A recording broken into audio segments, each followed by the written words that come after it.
our left, of course, there you can see on the far right hand side of the mountain, Flat Top Mountain, Table Mountain, you can see the upper cable station. That one or that one?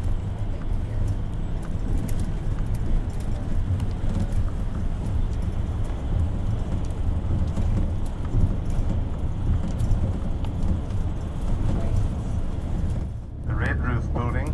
This is the world famous Groote Hospital, where Professor Chris Barnard performed the world's first successful heart transplant operation.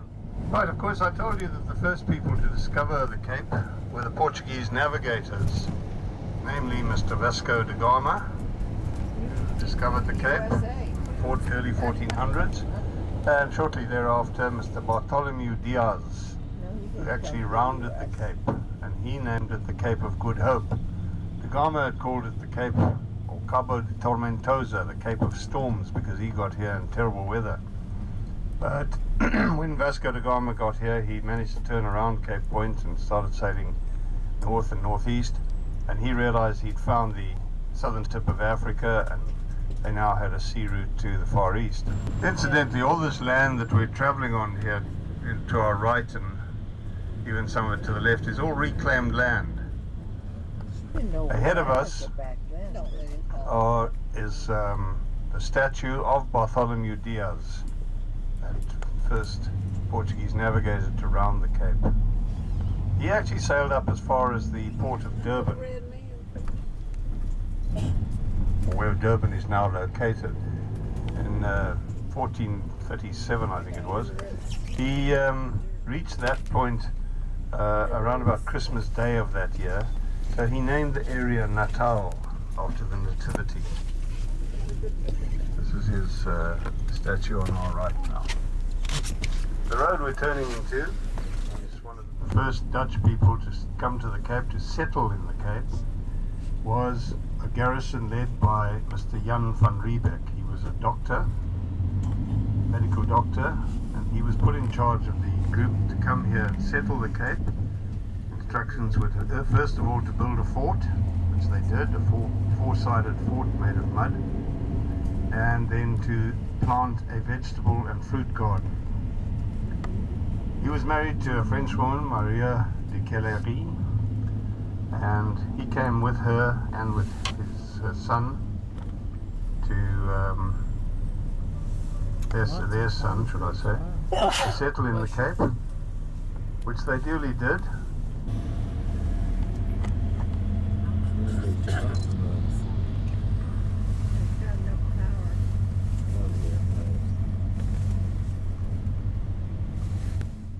And as we come up here on our right, we see the war memorial to South Africans who died in the various different wars.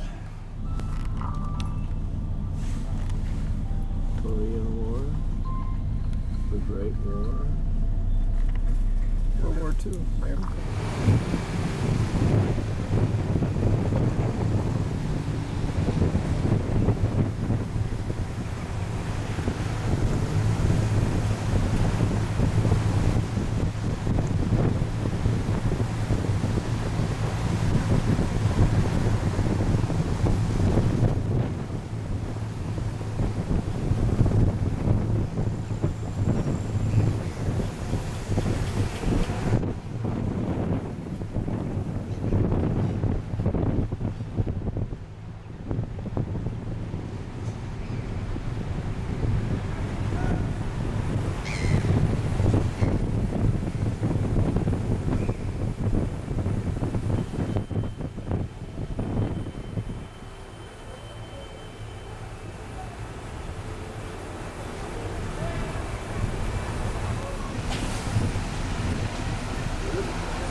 ahead of us now, you'll see the stone building there, and that is the Cape Town Castle. Originally it had a moat surrounding it. Now there's just a section of the moat that is still preserved, but the rest is all roads and development. The castle itself is a national monument, being the oldest building in South Africa. The oldest building in Cape Town, of course, was the Cape Town Castle. As I said, Jan van Riebeeck originally built a castle out of mud, but then a few years later they rebuilt the castle out of stone, and they made it in the shape of a five-pointed star. They decreed that there would be a five-pointed star-shaped castle here, which the 5 points depicted the 5 royal houses of Holland. As we look to the left there, you'll see the moat, and then the actual little bridge over the moat.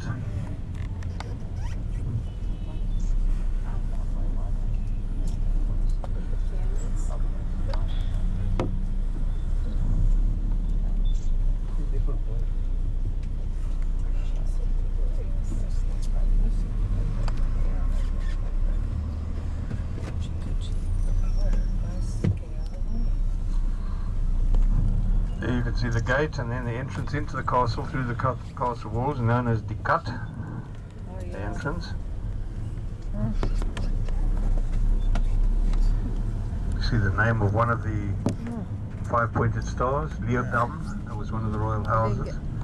If we look over to our right, we've got the Grand Parade, big parking area now. It's also an area where there's a flea market runs. This pink building up ahead on the right, just on the other side of the road there, the red roof, that is the old drill hall where the militia used to meet and carry out their drills. And then we have the Grand Parade, and this great big building on our left with a big clock tower on top of it is the Cape Town City Hall. Cape Town City Hall. And it's from this City Hall, from the balcony on the first floor, Nelson Mandela, on his release from prison, appeared on the balcony, and there was a massive crowd down below here in the street and on the Grand Parade, and he addressed the crowd, the first time in 27 years that he could speak in public. Where's the balcony? On our left, up the top there. Oh, okay. I'll be emotions. Just bobbing around like I didn't get over to get that. The big grey building on our right is the main Cape Town post office. I don't need that door. Main Cape Town post office. What do you think? And the building after that, a cream coloured building, that is the Standard Bank of South Africa, one of the oldest banks in South Africa. It stands on the site of the original Standard Bank in Cape Town, which at that time, of course, was a corrugated iron and wood shack, but it was the bank. They've improved a little bit since then. We're now turning into one of the main streets. It's actually a continuation of that Herengracht that we were on, and it is called Adderley Street at this end. It's one of the main streets of Cape Town. Straight ahead of us you'll see there's another little place called Green Market Square, which is filled with little stalls like a flea market, people selling crafts and that sort of thing. The statue of Andrew Murray, a Scottish missionary who worked out here in the Cape. And then the next building across the road, the cream coloured building, is the old slave lodge. The slave lodge of the Dutch East India Company, where all the slaves were housed during the night. They were locked up there and then the next morning let out. And ahead of us is the area known as the Cape Town Gardens. Not the National Botanical Gardens, but this was the original gardens where they grew their vegetables and their fruit. Oh. And here on our left, St. George's Cathedral, Wow. the main church of the Anglican Church in South Africa, where Bishop Desmond Tutu was Archbishop.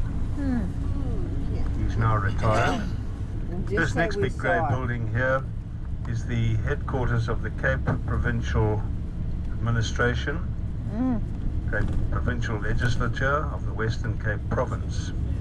As I say, we have 9 provinces in South Africa, and the Western Cape is one of them.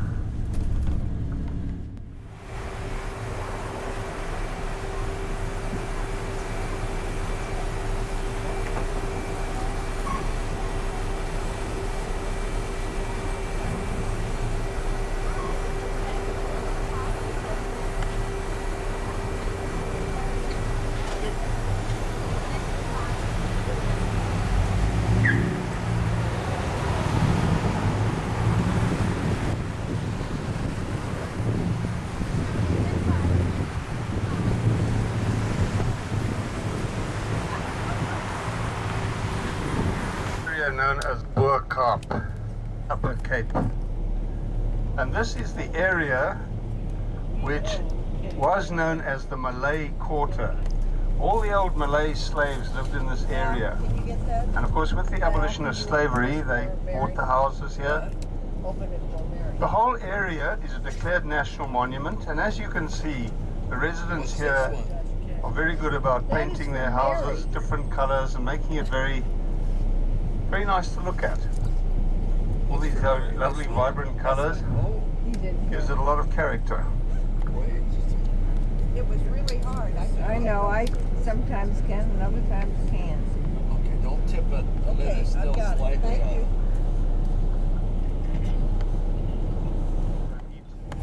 As you can see, it's a very beautiful area, very picturesque, and as I say, it is a national monument. The whole area is protected under the National Monuments Act.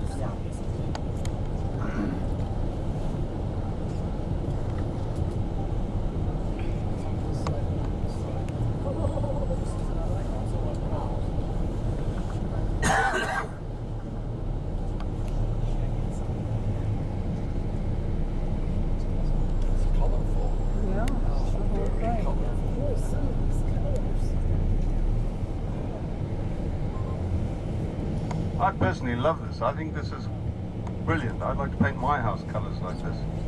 I don't think my wife would go for it, but now Sea Point is a very popular residential area. A large number of condos, flats and apartments, some owned, some for rent, but it is very expensive real estate here. Very popular on the coast here. Of course they have a downside. In the middle of winter, there's a big Atlantic storm. They bear the full brunt of it. They face west, and that's where the winter weather comes from. So it can be quite an unpleasant place to live. But of course in the summer it's absolutely beautiful. We're now coming to the area known as Clifton. Clifton is very famous for the Clifton beaches. It has 4 beaches, and the furthest one right over there on the other side is called Bikini Beach, for obvious reasons. Here there are beaches. A little Porsche. And then this one. Porsche, those are closed.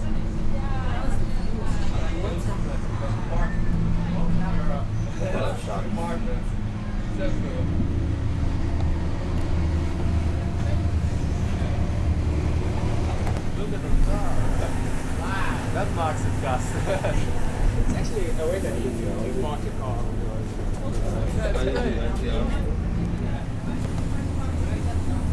Yes, it gets killed. It's silly, drive off.